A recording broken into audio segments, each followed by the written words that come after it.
LP 1000, LP 2000, LP 3000, LP. Hello everyone, welcome back to Ifechi family. This LP song is not the one you're familiar with.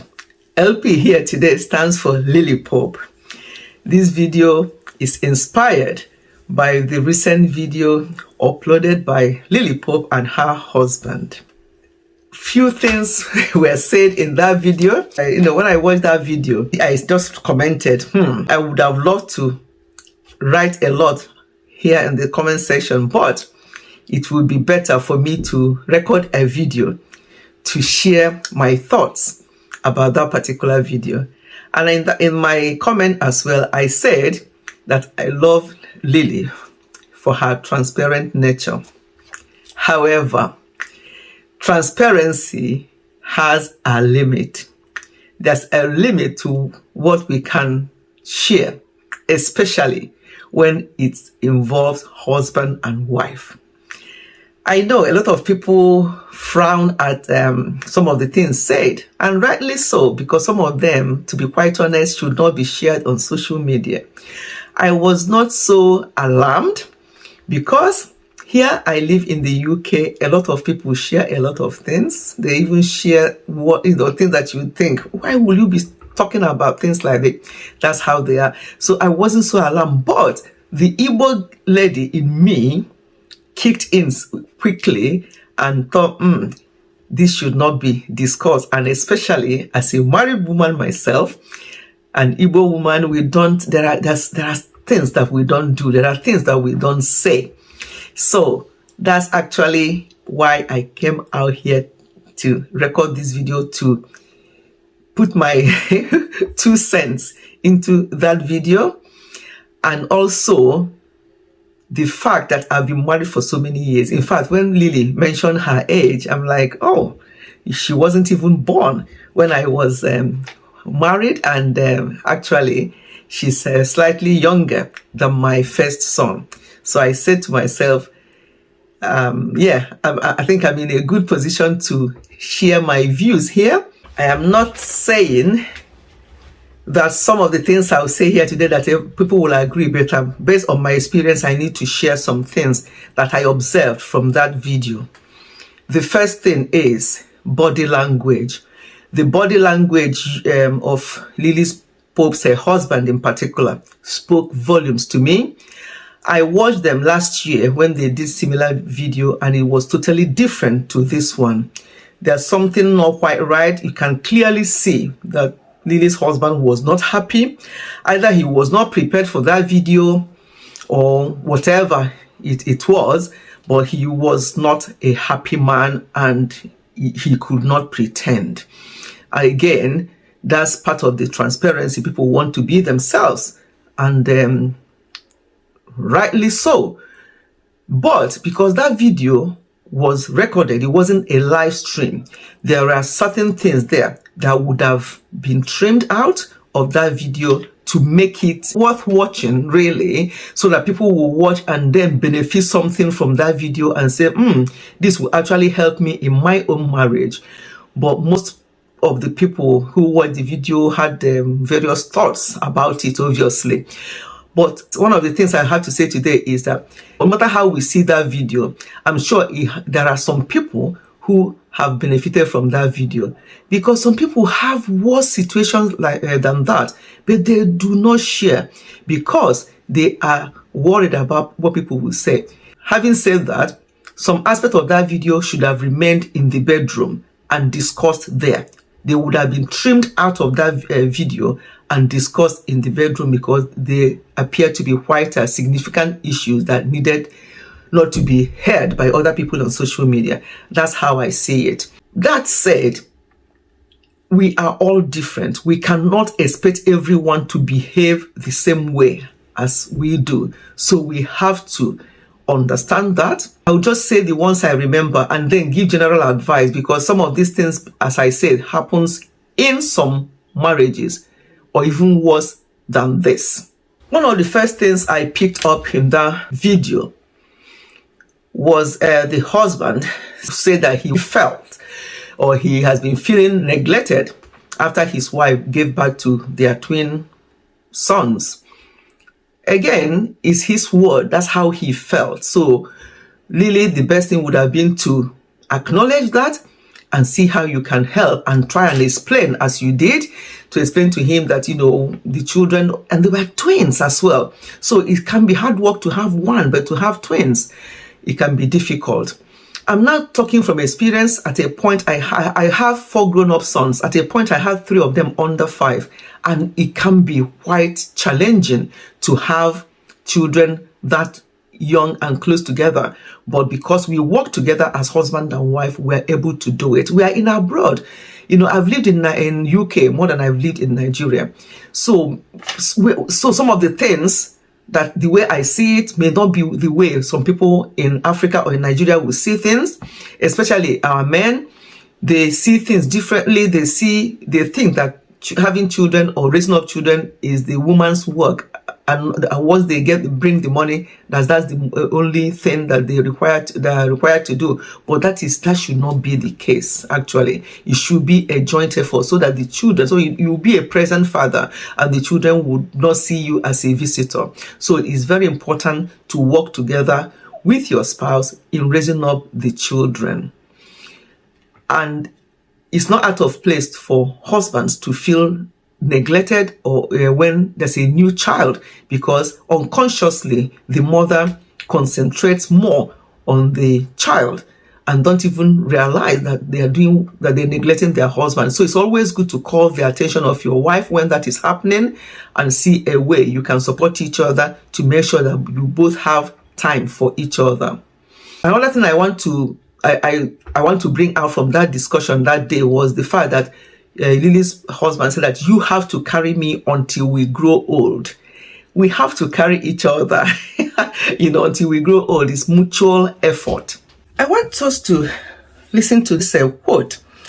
A man should take care of his wife, and a wife take care of her husband. No one is before the other. Love is all about teamwork.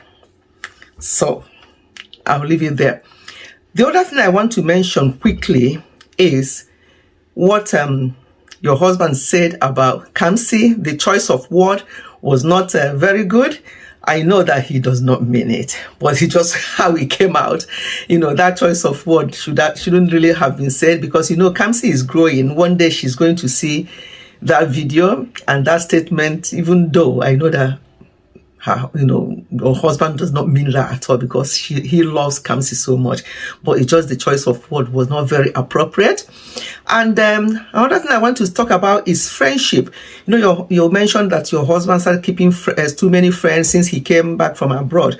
Again, that's a question to ask. Why is that happening? When did this start happening? And then you can sit down and talk about it. But saying that, giving instances of those friends and stuff like that, it's not very good, because some of them will be watching your channel and then saying that one of them, that one that lives there or whatever, if he comes to your house, they're going to embarrass him. I would like to think that you don't mean that, Lily. Please don't embarrass any of your husband's friends. That means disrespecting him, and it's not good. And for his friends to feel that, oh, your wife embarrassed us. I think you just said that because you're not happy about all the friendship, but it's something that you need to sit down and talk about. Both sides, your friends, his friends, because he also said, don't you kill friends as well. So it's something that you need to talk about, but I would love to think that you don't mean that aspect of embarrassing his friends, because that would not look good and that would be disrespecting him. So that's what I want to say about that particular one. As I said, this is just what goes on in most relationships, most marriages, but people don't come out here to share. That's why everybody's thinking, oh, that should not have said, look at, on all the rest of it. But we all learn. We have all learned from this. I'm sure a lot of people have learned from your video. And but I still believe that there are things there that should have been edited out and should not have come out in the open. But it is what it is. We learn as we go along. Another thing that came up was to do with your room. To me, I don't believe that husband and wife should have their separate rooms. And if they do, It will just be for the wife to keep her belongings and stuff like that. But the master bedroom should be for the husband and wife to spend their time there day and night. But in Lily's case, obviously with the new babies, having been in her room most of the time with the children and the people who are helping her, is in order until the children, obviously the babies, get to a certain age. But when it comes to the master bedroom, that's your room. And then saying, you go to your room, and if I need you, I'll call you. That statement should not be made by any husband. Do you know what that means? If I need you, I'll call you. No, you need each other. It's mutual. So that one should not even be there. That really, when I saw that statement hit me like a bomb. I'm thinking, oh my goodness, that should not have been said at all. But it was said, and it shouldn't have been there, because it was so harsh. Such words should not be used for somebody's wife. But again, that's a lesson for us all to learn and who watched the video. At the end of the day, this is not a blame video. It's just advice and things that we have learned from that video.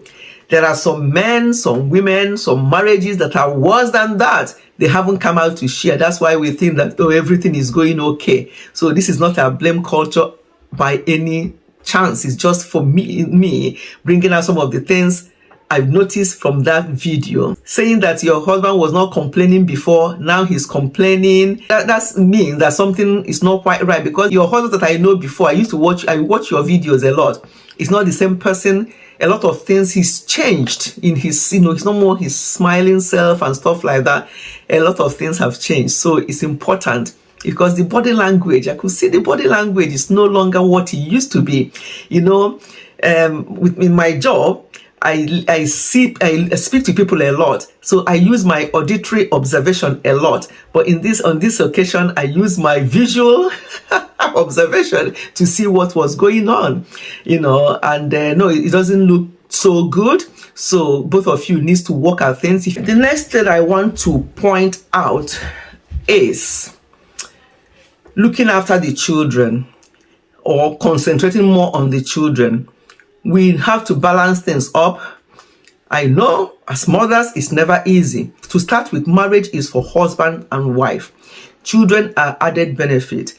We must not concentrate on the children alone and neglect each other, because the children sometimes grow up and go. Just like the situation I am now with my husband, our sons are all grown and gone, and it's just two of us. You can imagine if we are just concentrating on the children and we're not caring for each other. Now that they've gone, there'll be a big vacuum. There'll be a big, we won't be able to get on with each other. It has happened in many marriages where after their children are grown up, now that's when they start having problems. So we don't want that. I'm just talking now generally for people who have young children here or raising up their children. It can be hard, very difficult to juggle everything. So it can easily start neglecting each other. Please don't do that, because at the end of the day, these children will grow and go, and just two of you will be left. So it's important that we look after each other and that we communicate. Communication cannot be overemphasized in marriage. I have a video which I titled questions we should be asking each other regularly in our marriage.